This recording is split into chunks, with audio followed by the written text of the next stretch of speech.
personal belief. Myself, I'm a practicing Catholic, and I believe that Christ taught us to feed our lambs and feed his sheep, and to seek the truth. And for me, it's just the only way to go. I don't take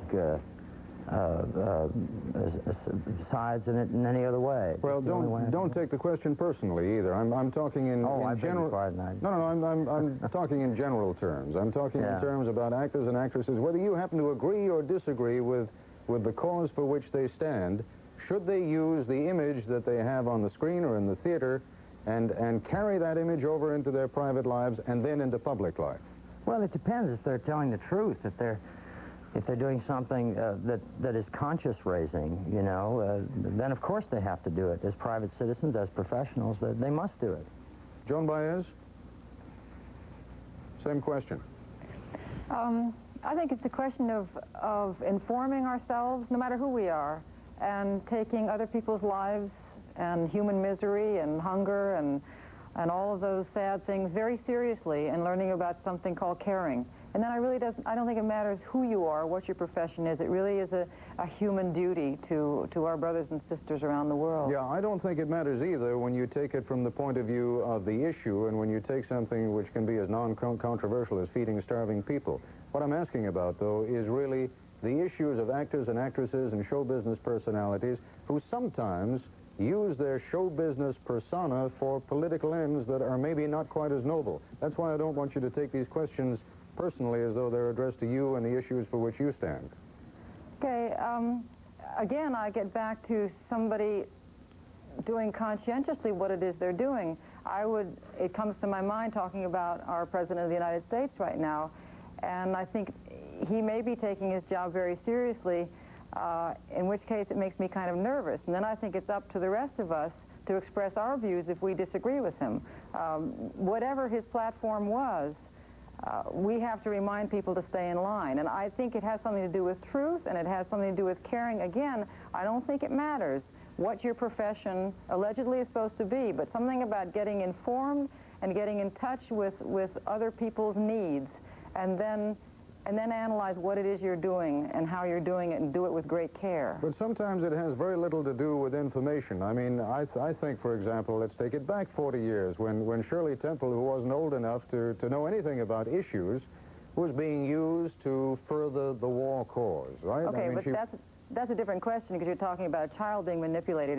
The original question, I assume, is about those of us who have some control over how we live our lives and what we do with our lives. Well, I'm really talking about an audience being manipulated, or about the population being manipulated, when someone who has a certain image on television or in the movies is able to carry that image even though it may not represent the person.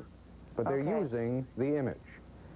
Okay, then I think that our problem is more basic, and that's the problem of the audience, that the audience is too willing to be led and too willing to agree. Or, for instance, I think that in a sense this nation may sleep too much when it sleeps at this point in history, partly because we have a president who is known to us as a hero in movies, and at the end of each of those movies everything was always all right, and the good guy always came out on top. And I think in a sense our president may be a victim of that mentality himself, in which case it really is up then to the audience, and we are now the audience. The entire population of this country becomes the audience watching some saga, and we have to become participants rather than just audience. Martin Sheen, do you find that sometimes your fans, the people who listen to you or with whom you work, have trouble distinguishing between Martin Sheen, the man, and some of the roles you've portrayed? No, I don't think so at all, no. Well, then why do you think that you have influence at all? Is it because of your enormous involvement in issues, or because of the fact that you've become well known as an actor? It wouldn't make any difference to me. If I am involved in something, it's because I believe it and I have to do it. It wouldn't make any difference if I was a popular actor or not. No, I was asking from the audience's point of view. Should it make a difference to us? I don't know. You know, there's some of us that are a bunch of dummies and don't have anything to say, and they're out there too, and their opinions are listened to, and they're followed because they are celebrities. So it works both ways, you know. If the truth were known, then the idea about the question of people in public life supporting causes either way is, are they right or wrong, not whether they are professional people unattached to it in that way. All right, Martin Sheen, Joan Baez, thank you both very much indeed. When we return, we'll have a late update on the all-night effort on Capitol Hill to work out stopgap funding to keep the federal government in business. What to do with typewriters that are still good but never designed to grow with your business? Turn one into a lamp? Bronze tube for bookends? Maybe a conversation piece? Better yet, trade them in for the intelligent typewriter from Exxon Office Systems, because it can grow from typewriter to multifunction word processor in 1 hour, right in your office. Start with us, stay with us, Exxon Office Systems. Some are born to lead with noble spirit and endless ability, like the Canon A-1. The A-1 with 5 automatic exposure modes plus manual. To stop action or let it flow. To control depth of field. To add light automatically. To use light dramatically. The Canon A-1, born to lead. When Europeans get together with friends, they serve their wine in a carafe.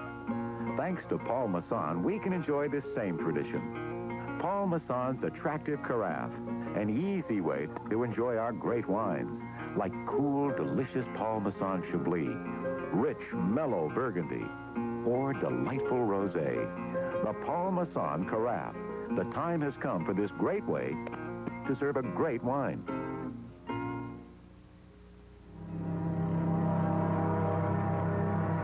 10 million Americans have diabetes.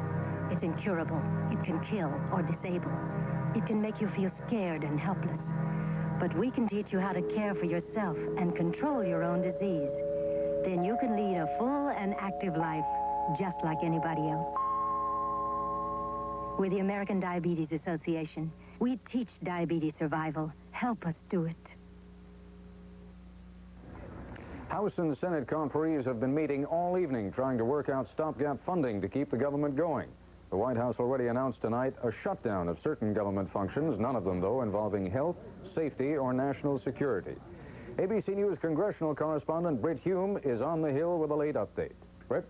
Well, Ted, in about a minute and a half, the federal government will be officially, technically, and legally bankrupt. Of course, you won't notice that until Monday morning, and by that time, the war of nerves that has been raging here this week over this issue between the President and Congress is likely to be over. Congress will have found a way to pass that stopgap funding bill, and the President, despite his threat to veto it if it is too large, will likely have found an excuse to go ahead and sign it.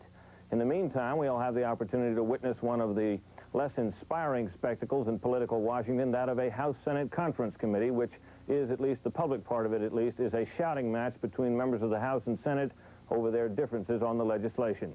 It looks like it's going to be a bit of a long weekend here, Ted. Thank you very much, Brett. There'll be additional details on the battle over funding on Capitol Hill on ABC's Weekend Report Saturday and Sunday, and on World News Tonight Sunday. And the guest on This Week with David Brinkley on Sunday will be Secretary of State Alexander Haig. That's our report for tonight. This is Ted Koppel in Washington. For all of us here at ABC News, good night. For a transcript of tonight's broadcast, send $2 to Nightline, Box 234, Ansonia Station, New York, New York, 10023. Nightline is a presentation of ABC News.